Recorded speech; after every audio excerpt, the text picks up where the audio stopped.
হরে কৃষ্ণ। সকলকে অপর একাদশী ব্রতর অনেক অনেক শুভেচ্ছা। আজ আমরা অপর একাদশী ব্রতর মাহাত্ম্য কথা আস্বাদন করব। একাদশী ব্রত হচ্ছে সর্বশ্রেষ্ঠ ব্রত। ব্রতের মধ্যে সর্বশ্রেষ্ঠ ব্রত হচ্ছে এই একাদশী ব্রত। এই একাদশী ব্রত আমাদের প্রত্যেকের পালন করা উচিত, কেননা এই একাদশী ব্রত হলো হরিতোষণ ব্রত। একাদশী ব্রত ভগবানের ব্রত। এই ব্রত পালন করলে আমরা সেই গোবিন্দের চরণ লাভ করতে পারি, যে অনাদির আদি গোবিন্দ, সর্ব কারণের কারণ, যার চরণ থেকে যার চরণে আমাদের নিশ্চয়ই কোনো অপরাধ হয়েছিল, সেই অপরাধের কারণে আমরা আবার এই জড় জগতে এসেছি। আর সেই চরণ যদি আমরা আবার লাভ করতে চাই, তাহলে আমাদের এই একাদশী ব্রত পালন করতে হবে। আমরা এই একাদশী ব্রত পালন করে আমরা ভগবত ধামে, আমাদের সেই নিজ ধাম, সেখানে আমরা আবার ফিরে যেতে পারি। এই একাদশী ব্রতের কুঠারে আমাদের সমস্ত পাপ বিনষ্ট হয়ে যায়। যেমন দাবানলের আগুন যখন বনে লাগে, সেই দাবানলের আগুন ভাবে না যে আমি এই বৃক্ষটিকে পোড়াবো আর ওই বৃক্ষটিকে পোড়াবো না। সেই দাবানলের আগুন সমস্ত বন রাশি, সমস্ত বৃক্ষকে পুড়িয়ে ছারখার করে দেয়। সেরকমই এই একাদশী ব্রতের কুঠারে আমাদের সমস্ত পাপ, পুরনো পাপ, নতুন পাপ, সমস্ত পাপ বিনষ্ট হয়ে যেতে পারে। তাই এই একাদশী ব্রত আমাদের প্রত্যেকের পালন করা উচিত।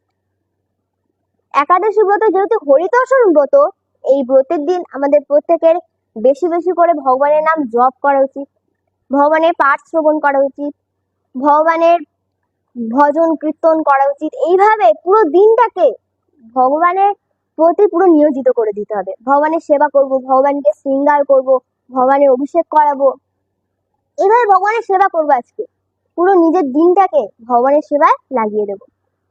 এই একাদশী ব্রতর মাহাত্ম্য কথা আস্বাদন করলে আমাদের একাদশী ব্রতর সমস্ত ফল লাভ হতে পারে।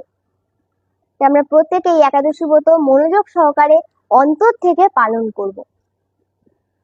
এই একাদশী ব্রত কিভাবে আসলো সেই কথা আমরা একটু আস্বাদন করে নিই। একদিন ভগবান ভাবলেন যে আমি যমলোকে যাই, গিয়ে দেখি সমস্ত কিছু কুশল আছে তো। ভগবান যমলোকে এসেছে। ভগবান যখন যমলোকে এসেছে, যমরাজ ভগবানের কাছে হাত জোড় করে প্রার্থনা করছে, প্রভু আমি আপনার কি সেবা করতে পারি, আপনি কৃপা করে বলুন। তখন যমরাজ ভগবানের স্তুতি পাঠ করে, ভগবানকে বসতে দেয়, ভগবানকে প্রণাম করে। তা ভগবান বসে রয়েছে। ভগবান যমরাজকে জিজ্ঞাসা করে, যমরাজ সমস্ত কিছু কুশল আছে তো? যমরাজ বলে, হে প্রভু আপনার কৃপায় সমস্ত কিছুই কুশল আছে। হঠাৎ ভগবান দক্ষিণ দিক থেকে এক আর্তনাদের শব্দ পায়। তখন ভগবান যমরাজকে জিজ্ঞাসা করে, হে যমরাজ এই আর্তনাদের শব্দ কোথা থেকে আসছে? তখন যমরাজ বললেন, হে প্রভু যারা এই দুর্লভ মানব জন্ম পেয়ে আপনার সাধন ভজন করে না, তাদের তো এই দুরবস্থা প্রভু, এ তো আপনারই বিধান। যখন ভগবান শ্রবণ করলেন যে তার সন্তানরা এত কষ্ট দুঃখ পাচ্ছে, তখন সে ভগবান বললেন যে যম শোনো, আজ আমি এক বিধান দিচ্ছি। এই একাদশী ব্রত যে পালন করবে তাকে আর নরকে আসতে হবে না, সে সরাসরি আমার কাছে চলে আসবে। ভগবান আমাদেরকে এই বিধান দিলেন যাতে একাদশী ব্রত পালন করে আমরা আবার ভগবানের কাছে ফিরে যেতে পারি। তা আমরা তো পৃথিবীর মানুষ, আমরা খুব চালাক, তাই না? আমরা সকলে এই একাদশী ব্রত পালন করছি আর ভগবত ধামে চলে যাচ্ছি। আমরা এরকম করছি। যখন এইভাবে আমরা এরকম ভাবে পালন করছি আর ভগবত ধামে চলে যাচ্ছি, তো ভগবান যেমন আমাদেরকে সৃষ্টি করেছেন, সেরকম আরো একজনকে সৃষ্টি করেছেন। তার নাম হলো পাপ পুরুষ। তার প্রত্যেকটি অঙ্গে প্রত্যঙ্গে শুধু পাপ আর পাপ। সে ভগবানের কাছে এসেছে, এসে ভগবানকে প্রণাম করেছে। তখন ভগবান বলে, পাপ পুরুষ, হঠাৎ তুমি? পাপ পুরুষ বলে, হ্যাঁ প্রভু, আমি।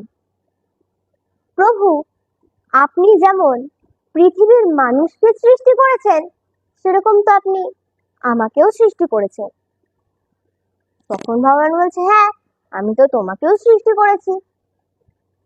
তখন পাপ পুরুষ বলছে যে, দেখুন প্রভু, আপনি যে পৃথিবীর মানুষের জন্য এই একাদশী ব্রত দিয়েছেন, তারা এই একাদশী ব্রত পালন করছে আর আপনার কাছে চলে আসছে।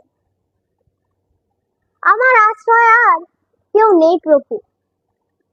আমি কেমন রাজা, সেই রাজার কাছে কোনো প্রজাই নেই। হে প্রভু, আপনি বলুন আমি কেমন রাজা, যার আশ্রয় কেউ নেই। তখন ভগবান ভাবলেন, সত্যি তো, আমি যেমন পৃথিবীর মানুষকে সৃষ্টি করেছি, সেরকম তো পাপ পুরুষকেও সৃষ্টি করেছি। তখন ভগবান বললেন, ঠিক আছে পাপ পুরুষ, এই একাদশী ব্রতের দিন তুমি পঞ্চরবি শস্যের মধ্যে প্রবেশ করবে। পঞ্চরবি শস্য কি কি? ধান, গম, যব, ভুট্টা, সরিষা, এই পাঁচটি জিনিস। এই পাঁচটি জিনিসের মধ্যে তুমি প্রবেশ করবে। এই একাদশী ব্রতের দিন যে যে পঞ্চরবি শস্য গ্রহণ করবে, তারা পাপের আশ্রয় চলে যাবে। ভগবান এই বিধান দিলেন। পঞ্চরবি শস্য ধান, গম, যব, ভুট্টা, সরিষা। ধান থেকে যা যা হয়, ধান থেকে যেমন চাল, ধান, গম থেকে যেমন আটা ময়দা, ধান, গম, যব, যব থেকে যা যা হয়, ধান, গম, যব, ভুট্টা, ভুট্টা থেকে যা যা হয় খাওয়া যাবে না, ধান, গম, যব, ভুট্টা, সরিষা, সরিষার থেকে যেমন সর্ষের তেল, এগুলো আমরা গ্রহণ করব না একাদশী ব্রতের দিন। কেননা এই মধ্যে, এই পঞ্চরবি শস্যের মধ্যে পাপ পুরুষ বিরাজমান।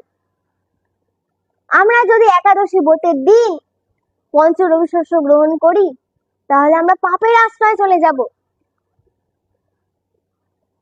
তার জন্য আমরা এই একাদশী ব্রতের দিন পঞ্চরবি শস্য গ্রহণ করব না। একাদশী ব্রত 3 ভাবে পালন করা যায়। সেগুলি কি কি? সর্বোত্তম নির্জলা, যে জলও পান করবে না। তারপরে হচ্ছে সজলা, যে জল পান করতে পারবে। আর তারপরে হচ্ছে সফলা, যে আমরা ফল আহার করতে পারবো। ভগবান প্রথমে বললেন নির্জলা, যে যারা নির্জলা পারছো না তারা সজলা করো, আর যারা সজলাও পারছো না তারা সফলা করো। কারণ আমরা কলিযুগের মানুষ, আমরা আমরা অনেকেই নির্জলা করতে পারি, কিন্তু যারা পারি না তারা সজলা বা সফলা ব্রত পালন করি। ঠিক তাও এই একাদশী ব্রত আমাদের পালন করতে হবে। ভগবান আমাদেরকে একাদশী ব্রত দিয়েছে যাতে আমরা ভগবত ধামে ফিরে যেতে পারি। এই একাদশী ব্রত ভগবান আমাদের দিয়েছে, কত বড় সুযোগ ভাবুন। আমাদের কযুগ? 4টি যুগ, সত্য, ত্রেতা, দাপর, কলি। সত্য, ত্রেতা, দাপর, এই 3 যুগে মানুষ ধ্যান, যোগ, তপস্যা করে ভগবানকে প্রাপ্ত হতো। তাও কয়েকজন প্রাপ্ত হতো, কয়েকজন প্রাপ্ত হতো না। কিন্তু সাধুগুরু বৈষ্ণবরা কলিযুগকে সর্বশ্রেষ্ঠ বলছে। কেন? সাধুগুরু বৈষ্ণবরা কেন কলিযুগকে সর্বশ্রেষ্ঠ বলছে? কারণ কলিযুগে ধ্যান, যোগ, তপস্যা করতে হয় না।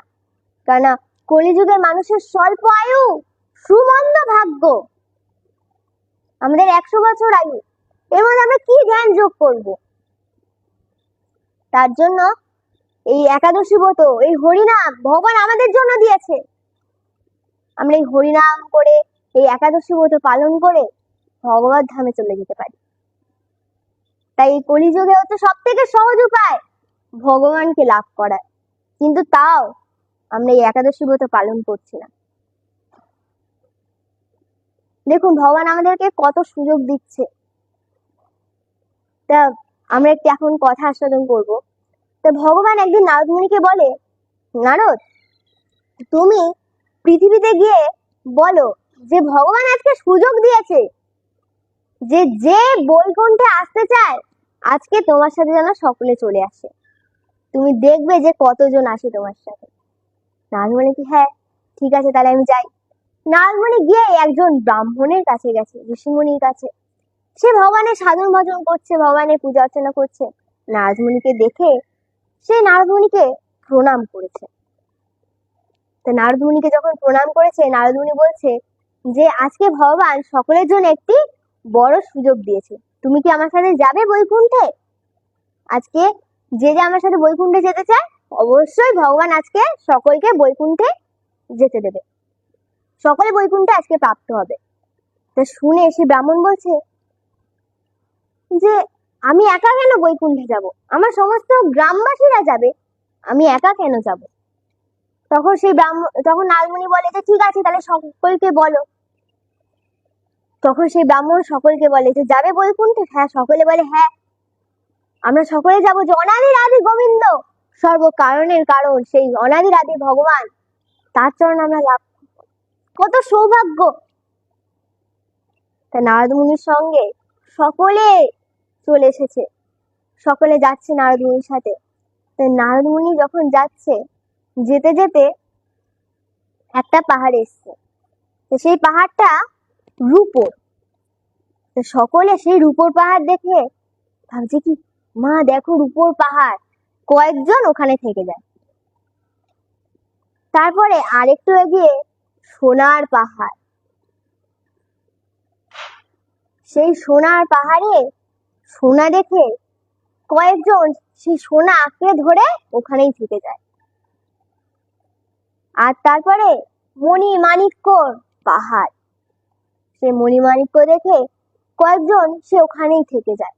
আর তারপরে হচ্ছে হীরের পাহাড়, আর ওখানে কয়েকজন থেকে যায়।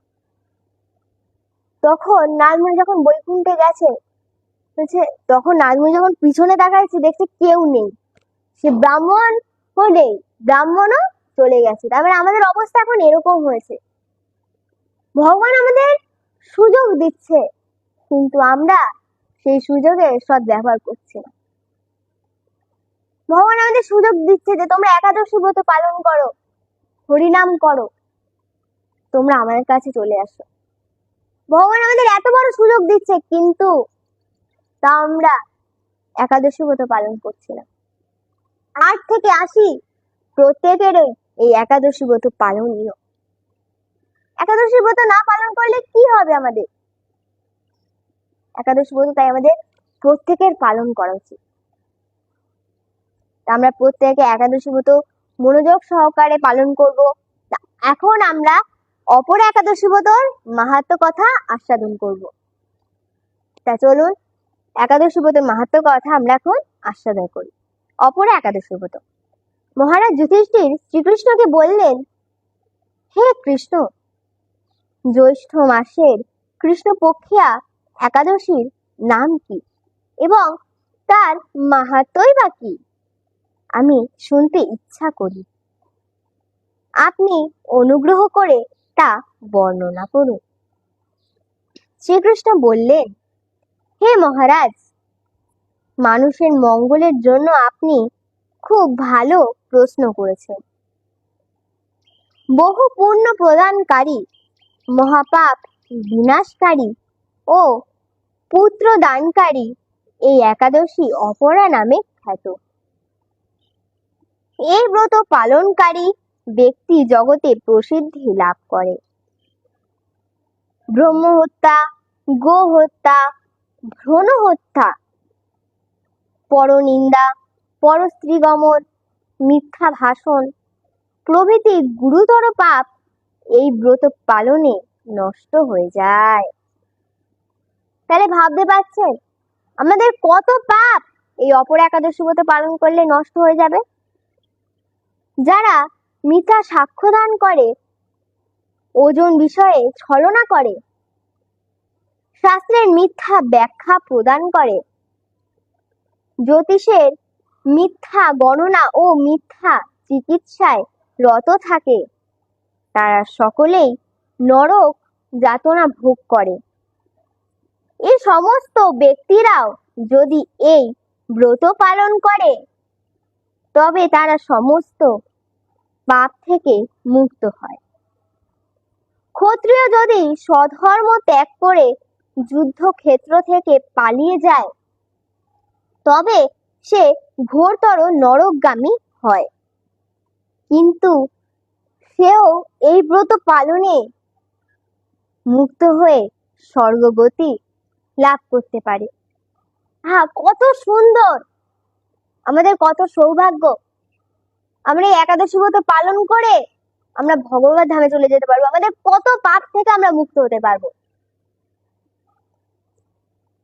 মকর রাশিতে সূর্য অবস্থান কালে মাঘ মাসে প্রয়াগ স্থানে যে ফল লাভ হয়, শিবরাত্রিতে কাশীধামে উপবাস করলে যে পুণ্য হয়, গয়া ধামে বিষ্ণু পাদপদ্মে পিণ্ডদানে যে ফল পাওয়া যায়, সিংহ রাশিতে বৃহস্পতির অবস্থানে গৌতমী নদীতে স্নানে, কুম্ভে কেদারনাথের দর্শনে, বদ্রিকাশ্রম যাত্রায় ও বদ্রী নারায়ণ সেবায়, সূর্যগ্রহণে কুরুক্ষেত্রে স্নানে, হাতি ঘোড়া স্বর্ণ দানে এবং দক্ষিণা সহ যজ্ঞ সম্পাদনে যে ফল লাভ হয়, এই ব্রত পালন করলে অনায়াসে সেই সকল ফল লাভ হয়ে থাকে। এই অপরা ব্রত পাপরূপ বৃক্ষের কুঠার স্বরূপ, পাপরূপ কাষ্ঠের দাবাগ্নির মতো পাপরূপ অন্ধকারের সূর্য সদৃশ্য এবং পাপ হস্তির সিংহ স্বরূপ। এই ব্রত পালন না করে যে ব্যক্তি জীবন ধারণ করে জলে বুদবুদের মতো, তাদের জন্ম মৃত্যুই কেবল সার হয়। অপর একাদশীতে উপবাস করে বিষ্ণু পূজা করলে সহস্র গোদানের ফল লাভ হয়। ব্রহ্মাণ্ড পুরাণে এই ব্রত মাহাত্ম্য বর্ণনা করা হয়েছে। জয় অপরা একাদশী ব্রত মাহাত্ম্য কথা কি জয়। তা আজকে আমরা একাদশী ব্রতর মাহাত্ম্য কথা আস্বাদন করলাম। শাস্ত্রে বলা হয়েছে একাদশী ব্রতর মাহাত্ম্য কথা আস্বাদন করলে আমাদের সমস্ত পাপ বিনষ্ট হয়ে যায়, আর এই একাদশী ব্রতের দিন আমরা মাহাত্ম্য কথা আস্বাদন করলে আমাদের একাদশী ব্রতর সম্পূর্ণ ফল আমরা লাভ করতে পারি। এই একাদশী ব্রত আমাদের প্রত্যেকের মনোযোগ সহকারে পালন করা উচিত। আর একাদশী ব্রত তিথির দিন আমরা প্রত্যেকে বেশি বেশি করে জপ করব, সাধু সঙ্গ করব, ভগবানের সেবায় পুরো নিজের দিনটাকে নিয়োজিত করব। আর এই একাদশী ব্রতের দিন একটি ভজন আছে, হরি বাসরের গীত। এই গীত করলে অতি উত্তম, তাই এই গীত আমরা এখন শ্রবণ করব। তো এই গীত আপনারাও আমার সাথে করুন। এটি হচ্ছে বৈষ্ণব বন্দনা। শুদ্ধ ভক্ত চরণ রেণু ভজন অনুকূল, শুদ্ধ ভক্ত চরণ রেণু ভজন অনুকূল, ভক্ত সেবা পরম সিদ্ধি প্রেমলতি কারো মূল, ভক্ত সেবা পরম সিদ্ধি প্রেমলতি কারো মূল। আমরা যদি ভক্তের সেবা করি, সেই সেবা হচ্ছে প্রেম লতিকার মূল, তাহলে আমরা সেই ভগবানের প্রেম লাভ করতে পারবো। মাধব তিথি ভক্তি জননী যতনে পালন করি, মাধব তিথি ভক্তি জননী যতনে পালন করি। কৃষ্ণ বসতি বসতি বলি পরম আদরে বরি। কৃষ্ণ বসতি বসতি বলি পরম আদরে বরি। মাধব তিথি, মাধব তিথি মানে একাদশী ব্রত। এই একাদশী ব্রত পালন করলে আমাদের সমস্ত পাপ বিনষ্ট হয়ে যেতে পারে। এই একাদশী ব্রত আমাদের প্রত্যেকের মনোযোগ সহকারে আনন্দের সহিত আমাদের প্রত্যেকের পালন করা উচিত। গৌর আমার যে সব স্থানে করিল ভ্রমণ রঙ্গে। গৌর আমার যে সব স্থানে করিল ভ্রমণ রঙ্গে। সেসব স্থান হেরিব আমি প্রণয়ী ভাকত সঙ্গে। সেসব স্থান হেরিব আমি প্রণয়ী ভাকত সঙ্গে। গৌরাঙ্গ মহাপ্রভু যে সমস্ত স্থানে গিয়েছে সেই সমস্ত স্থান আমরা দর্শন করব ভক্ত সঙ্গে। যখন আমরা ভক্ত সঙ্গে সেই সমস্ত স্থান দর্শন করব, তখন সেই স্থান আমরা দর্শন করব এবং তার মাহাত্ম্য কথা আস্বাদন করব, পরম আনন্দ।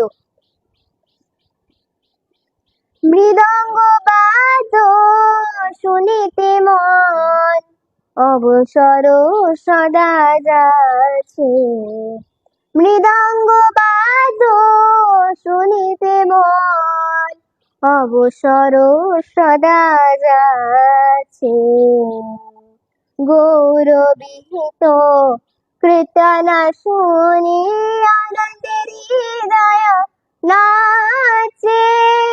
গৌরবিহিত কীর্তন শুনি আনন্দের হৃদয় নাচে। যখন আমরা ভগবানের ভজন কীর্তন আস্বাদন করব, তখন আমাদের মনে আলাদা আনন্দ হবে, আমাদের হৃদয় আনন্দে নৃত্য করবে।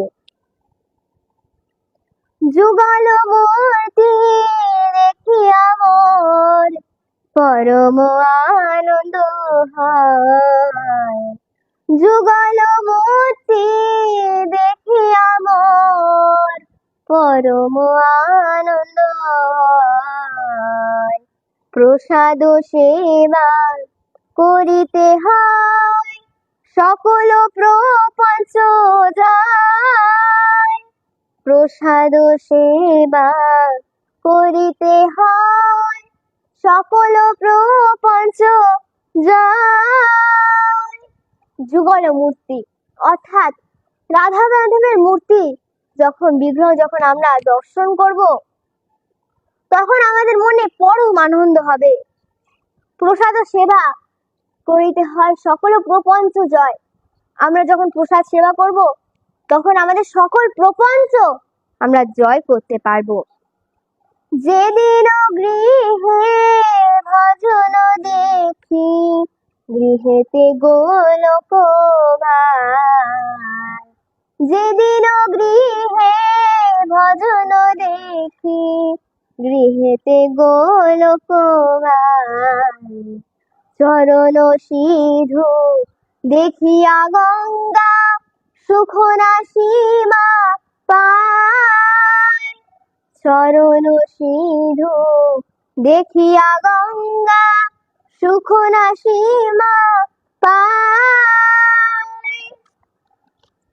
যেদিন আমাদের গৃহে ভজন কীর্তন হবে, সেদিন আমাদের গৃহেতে গোলক বৃন্দাবন পরিণত হবে।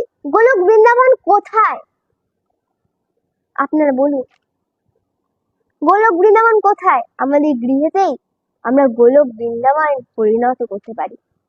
যেদিন আমাদের গৃহেতে যখন ভজন কীর্তন হবে, ভগবানের কথা হবে, যেদিন গৃহে ভগবানের সেবা হবে সেদিন গৃহেতে গোলক বৃন্দাবন পরিণত হবে। তুলসী দেখি জোড়ায় প্রাণ, মাধব তো শনি জানি। তুলসী দেখি জোড়ায় প্রাণ, মাধব তো শনি জানি। গৌর প্রিয় শাকো সেবনে জীবন সার্থক মানি। গৌর প্রিয় শাকো সেবনে জীবন সার্থক মানি। তুলসী দেবীকে দেখলে আমাদের মন প্রাণ জুড়িয়ে যায়, কারণ আমরা সকলে জানি তুলসী দেবী হলো মাধব তোষণী, ভগবানের অতি প্রিয়। তুলসী দেবীর সেবা আমাদের প্রত্যেকের করা উচিত, কেননা তুলসী দেবী হলো ভক্তির দেবী। তাকে আমরা জল দান করব, তার সেবা করব, তাকে আজকে রোপণ করব, তাকে এইভাবে সেবা করব। আমরা বৃন্দা দেবীর কাছে প্রার্থনা করতে হবে, হে বৃন্দা দেবী, আপনি তো ভক্তির দেবী, আপনি কৃপা করে আমাকে কৃষ্ণ ভক্তি দিন, যাতে আমরা ভগবানের সেবা করতে পারি, ভগবানের ভজন করতে পারি। গৌর প্রিয় শাকো সেবনে জীবন সার্থক মানে। গৌরাঙ্গ মহাপ্রভু প্রিয় শাকো সেবনে, গৌরাঙ্গ মহাপ্রভু প্রিয় মোচা, কচু শাক, এই সমস্ত রন্ধন যখন আমরা ভগবানকে নিবেদন করব, সেই প্রসাদ গ্রহণে আমাদের জীবন আমরা সার্থক মানি। ভক্তি বিনা কৃষ্ণ ভজনে অনুকূল পায় যাহা। ভক্তি বিনা কৃষ্ণ ভজনে অনুকূল পায় যাহা। প্রতি দিবসে পরম সুখে স্বীকার করো তাহা। প্রতি দিবসে পরম সুখে স্বীকার করো তাহা। প্রতি দিবসে আমাদের সমস্ত কিছু স্বীকার করতে হবে। আমরা প্রতিদিন ভগবানের সেবা করব, ভগবানকে অভিষেক করাবো, ভগবানকে অর্চন করাবো, ভগবানকে ভোগ নিবেদন করব। এইভাবে প্রতিদিন আমাদের ভগবানের সেবা করতে হবে। এই সমস্ত কিছু আমাদের করতে হবে, এই সমস্ত কিছু আমরা স্বীকার করব। এইভাবে আমাদের পুরো একাদশী ব্রতটা আমাদের উদযাপন করতে হবে। আর আপনারা প্রত্যেকেই জানেন যে আজকে জগন্নাথ মন্দিরে একাদশী ব্রতর অনুষ্ঠান হবে, তাই আপনাদের প্রত্যেকের আমন্ত্রণ রইল। আপনারা প্রত্যেকে আসার চেষ্টা করবেন, আর যারা আসতে পারবেন না তারা সন্ধ্যাবেলা থেকে লাইভে থাকবেন, আপনারা সমস্ত কিছু দর্শন করতে পারবেন। এইভাবে আমাদের দিনটাকে আমরা এইভাবে উদযাপন করব। আর আমাদের কিন্তু অবশ্যই এই কথাটা আমাদের প্রত্যেকের মনে রাখা উচিত যে একাদশী ব্রতের দিন আমরা বেশি বেশি করে জপ করব, হরিনাম মহামন্ত্র জপ করব। এই হরিনাম জপ করলে আমাদের সমস্ত পাপ থেকে আমরা মুক্ত হতে পারি, আমরা ভগবানকে স্মরণ করব। শ্রীল প্রভুপাদে আমরা একটা কথা জানতে পারি, যখন ইসকনের মন্দির তৈরি হচ্ছে তখন শ্রীল প্রভুপাদ সেখানে গেছে, গিয়ে দেখছে সমস্ত কাজ ঠিকঠাক হচ্ছে। তো সমস্ত কিছু প্রভুপাদ দেখছে যে হ্যাঁ, কাজ বাজ ঠিক হচ্ছে। তা একজন মুসলিম ব্যক্তি শ্রীল প্রভুপাদের কাছে আসে। শ্রীল প্রভুপাদের কাছে এসে প্রভুপাদকে জিজ্ঞাসা করে, প্রভু, আপনি আমাকে বলতে পারবেন একাদশী ব্রত কবে? তখন শ্রীল প্রভুপাদ ভাবে যে ইনি একাদশী ব্রত কবে জেনে কি করবে। তখন শ্রীল প্রভুপাদ সেই ব্যক্তিকে জিজ্ঞাসা করে, একাদশী ব্রত কবে আপনি জেনে কি করবেন? আপনি কি একাদশী ব্রত পালন করবেন? তখন সেই ব্যক্তি বলে, হ্যাঁ, আমি একাদশী ব্রত পালন করি। তাহলে শুনুন, আমি একজন পুলিশ অফিসার ছিলাম। আমার একদিন রাত্রেবেলা একটা গ্রামে ডিউটি পড়ে। আমি সেখানে রাত্রেবেলা দেখছিলাম, টর্চ নিয়ে আমি রাস্তা থেকে যাচ্ছি মাঝ রাত্রে। তখন আমি একটা বাড়ির থেকে খুব হাসাহাসির শব্দ পাই। তখন আমি ভাবি যে এই রাত্রেবেলা কে এত হাসাহাসি করছে। তখন আমার ভয়ও লাগছিল, কিন্তু তাও আমি গেলাম কৌতূহল বশত। আমি যখন গেছি, কান পেতে শুনি যেখানে ভূতেরা হাসাহাসি করছে। কারা? ভূতেরা। ভূতেরা হাসাহাসি করে বলছে যে কালকে জমিদারের ছেলের বিয়ে। সে যখন বিয়ে করতে যাবে তখন সে মারা যাবে, আর মারা যাওয়ার পরে সে যখন ভূত হবে তার সাথে আমার মেয়ের বিবাহ দেব। এই বলে তারা সকলে হাসাহাসি করছে। তখন সে ব্যক্তি বলছে যে তখন আমি বললাম, সত্যি কি কালকে এটা হবে? ঠিক আছে, কালকে আমি দেখব। তো পরের দিন সেই ভূতেদের কথা মতনই সেই জমিদারের ছেলে বিয়ে করতে যাওয়ার সময় মারা যায়। তখন সেই ব্যক্তি বলছে যে আমি ভাবি যে তাহলে আজকে রাত্রেবেলা ভূতের বিয়ে হবে, আমি তাহলে ভূতের বিয়ে দেখতে যাব। তো সেই রাত্রেবেলা আমি আবার ওই রাস্তা থেকেই যাচ্ছিলাম, কিন্তু তখন আমি কান্নাকাটির শব্দ পাই। আমি ভাবি যে ভূতেরা কি বিয়েতে কান্নাকাটি করে নাকি? আমার তখন খুব ভয়ও লাগছিল, কিন্তু আমার মনে কৌতূহল জাগে যে ভূতেদের বিয়ে কেমন হয়। আমার মনে এরকম কৌতূহল জাগে। তখন আমি সেখানে যাই, গিয়ে ভয়ে ভয়ে কান পাতি। কান পেতে শুনি সেই ভূতেরা বলছে যে হায় হায় রে, এ কি হলো? জমিদারের ছেলেকে একাদশীর দিনই মরতে হলো। ও বিয়ে করার জন্য সারাদিন উপোস ছিল, আর উপোস থাকার ফলে ওর একাদশী ব্রত পালন হয়ে গেছে অজান্তে, আর ও ভগবত ধাম প্রাপ্ত হয়ে গেল। হায় হায় রে, এবার আমার মেয়ের কি হবে? এই বলে তারা কান্নাকাটি করছে। তখন সেই ব্যক্তি বলছে, তখন আমি বুঝতে পারি যে একাদশী ব্রতর কত মাহাত্ম্য। একাদশী ব্রত পালন করলে সে জানতো না যে সে একাদশী ব্রত পালন করছে, অজান্তেই তার একাদশী ব্রত পালন হয়ে গেছে, কিন্তু তাও সে ভগবত ধাম প্রাপ্ত হয়েছে। তাই সেই থেকেই আমি এই একাদশী ব্রত পালন করি। যখন শ্রীল প্রভুপাদ এই কথা বলে, তাহলে বুঝতে পারছেন তো একাদশী ব্রতর কত মাহাত্ম্য। সে অজান্তে একাদশী ব্রত পালন করেছে, কিন্তু তাও সে ভগবত ধাম প্রাপ্ত হয়েছে। তাই একাদশী ব্রত আমাদের প্রত্যেকের পালন করা উচিত, কারণ একাদশী ব্রত হলো সর্বশ্রেষ্ঠ ব্রত। এই একাদশী ব্রত আমরা প্রত্যেকে পালন করব। একজন পঞ্চবর্ষীয় বালক, তার নাম ভদ্রশীল। সেই ভদ্রশীল ছোটবেলার থেকেই একাদশীর কথা সকলের কাছে প্রচার করত। সকলকে বলতো, আপনারা এই একাদশী ব্রত পালন করুন। এই একাদশী ব্রত হলো সর্বশ্রেষ্ঠ ব্রত। একাদশী ব্রত হরিতোষণ ব্রত। এইভাবে সে একাদশী ব্রতের কথা প্রচার করত। তো তার পিতা ভাবে যে ওকে এই একাদশী ব্রতের কথা কে বললো।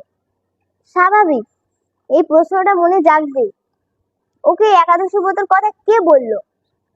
তা একদিন সেই ভদ্রশীলের পিতা ভদ্রশীলের কাছে আসে, এসে জিজ্ঞাসা করে, পুত্র, তোমাকে এই একাদশী ব্রত সম্বন্ধে এত কথা কে বললো? ভদ্রশীল বলে, পিতা, আমি যমলোক থেকে সমস্ত কথা জেনেছি। তখন ভদ্রশীলের পিতা বলে যে তুমি এ কি বলছো? তুমি তো আমার কাছেই ছিলে, তাহলে তুমি যমলোকে কবে গেলে? তো সেই পঞ্চবর্ষীয় বালক বলছে যে পিতা, তাহলে শুনুন, আমি আগের জন্মে ধর্মকীর্তি রাজা ছিলাম, চন্দ্রবংশীয় রাজা। আমার গুরুদেব ছিল ভগবান দত্তাদেয়। আমি ছোটবেলায় ভগবানের খুব সাধন ভজন করতাম, কিন্তু আমি বড় হওয়ার ফলে, আমি যখন বড় হই তখন দুঃসঙ্গের ফলে আমি ভগবান ভক্তি ছেড়ে দিই। আমি ভগবানের সাধন ভজন করি না। তা একদিন আমি মৃগয়ায় যাই। যখন আমি মৃগয়ায় গেছি, হরিণের পিছনে ছুটতে ছুটতে আমি তৃষ্ণার্ত হয়ে পড়ি। তা আমার খুব জল পিপাসা পায়। আমি জল খুঁজতে খুঁজতে একটি জলাশয় পাই। সেই জলাশয়ের কাছে এসে আমি জল পান করি। আর যখন জল পান করেছি, আশেপাশে দেখছি যে কেউ নেই, আমি একা। আমি গভীর বনে হারিয়ে গেছি। যখন আমি এরকম বুঝতে পারি, আমি তখন কি করব? তখন দেখি সেই নদীর পাশ থেকে কয়েকজন সাধুগুরু বৈষ্ণব যাচ্ছে। আমি তাদের কাছে গেলাম, তাদেরকে বললাম যে আপনারা এই গভীর বনে কি করছেন? তখন তারা বলে যে আজকে একাদশী ব্রত, তা আমরা এই একাদশী ব্রত পালন করছি, আপনিও আমাদের সাথে এই ব্রত পালন করুন। তারা সারাদিন ভগবানের সাধন ভজন করেছে, ভগবানের কথা আস্বাদন করেছে, আর নির্জলে উপবাস ছিল তারা। তো যথারীতি রাজা যেহেতু ক্লান্ত পরিশ্রান্ত ছিল, ভদ্রশীল বলছে যেহেতু আমি খুব ক্লান্ত পরিশ্রান্ত ছিলাম, পরের দিন এই একাদশী ব্রত পালন করে আমি পরের দিন দেহ ত্যাগ করি। যখন আমি মৃত্যুবরণ করি তখন দেখছি আমাকে সমস্ত যমদূতরা নিতে এসছে। তারা আমাকে টানতে টানতে নিয়ে যাচ্ছে। তখন আমি বুঝতে পারি যে আমি কি ভুল করেছি। আমি এই দুর্লভ মানব জন্ম পেয়ে কেন ভগবানের সাধন ভজন করলাম না? কিন্তু তখন বুঝে তো আর কিছু হবে না, কারণ সময় পেরিয়ে গেছে। যখন তার কাছে সময় ছিল তখন সে সেই সময়টি ব্যবহার করে, এখন সে ভেবেও কিছু করতে পারবে না। সেই যমদূতরা তাকে যমরাজের সামনে এনেছে। যখন যমরাজের সামনে এনেছে, যমরাজ ক্রুদ্ধ ভাবে চিত্রগুপ্তকে বলছে, চিত্রগুপ্তর খাতা খোলো। চিত্রগুপ্ত খাতা খুলেছে। খাতা খুলে বলছে, হে যমরাজ, ওর পাপ আর পাপ, অনেক পাপ করেছে। এবার বলতে বলতে হঠাৎ চিত্রগুপ্ত কিন্তু বলে। তখন যমরাজ বলছে, চিত্রগুপ্ত, হঠাৎ তুমি আবার কিন্তু কেন বললে? তখন চিত্রগুপ্ত বলছে, প্রভু, ও একটা একাদশী ব্রত পালন করেছে। শুনে যমরাজ ভয় কাঁপতে কাঁপতে মাটিতে পড়ে গেছে, যে চিত্রগুপ্ত, তুমি কি বলছো? ও একাদশী ব্রত পালন করেছে। তখন সাথে সাথে যমরাজ তার দূতদের ডেকে বলে যে দেখো, তোমরা কাদের এই যমলোকে আনবে? যারা ভগবানের সাধন ভজন করবে না, যাদের গলায় কণ্ঠীর মালা থাকবে না, যারা তিলক ধারণ করবে না, যারা ভগবানের নাম জপ করবে না, একাদশী ব্রত পালন করবে না, তাদের স্থান হচ্ছে এই যমলোক। আর কাদের তোমরা আনবে না?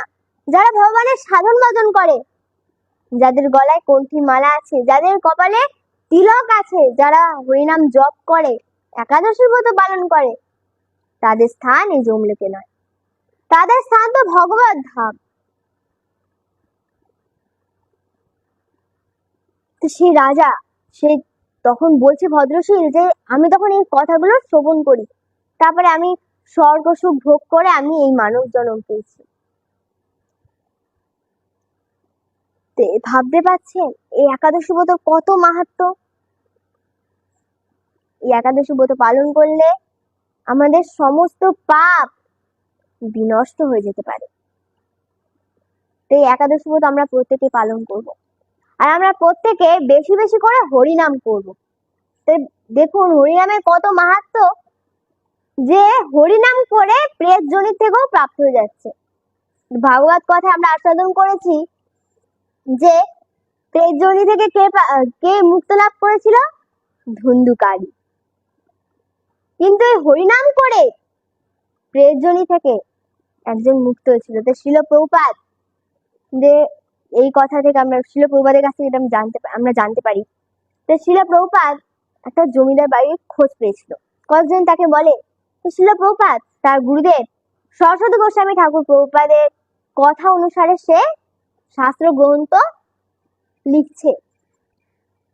সে শাস্ত্র গ্রন্থ লিখছে। তা একজন তাকে বলে যে তুমি জানো একটা বাড়ি আছে এরকম, যে সেখানে একজন মারা গেছে, তো সে ওখানে এখনো থাকে, তার জন্য ওখানে কেউ একটা রাতও কাটাতে পারে না।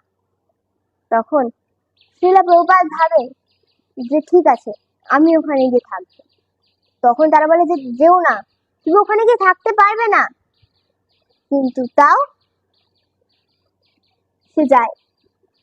শ্রীলা প্রভুপাদ ওখানে যায়। ওখানে গিয়ে রাত্রেবেলা একটা ঘরে বসে হেরিকেন জ্বালিয়ে সে সমস্ত গ্রন্থ, শাস্ত্র গ্রন্থ লিপিবদ্ধ করছে। লিখছে যখন, তখন সেই প্রেতাত্মা ওখানে আসে, তাকে জ্বালানোর চেষ্টা করছে। কিন্তু শ্রীলা প্রভুপাদ এতটাই মগ্ন শাস্ত্র গ্রন্থে লেখার সময়, এতটাই সে মগ্ন যে সে জ্বালাতন করছে কিন্তু সে শাস্ত্র গ্রন্থ লিখে যাচ্ছে। তাই শ্রীলা প্রভুপাদ বুঝতে পারে যে তার আশেপাশে কেউ আছে, তাকে জ্বালাতন করছে। তখন শ্রীলা প্রভুপাদ তাকে বলে যে তুমি কি করছো, তুমি এরকম কেন করছো? তুমি জানো তুমি এই প্রেত জনি থেকে মুক্ত হতে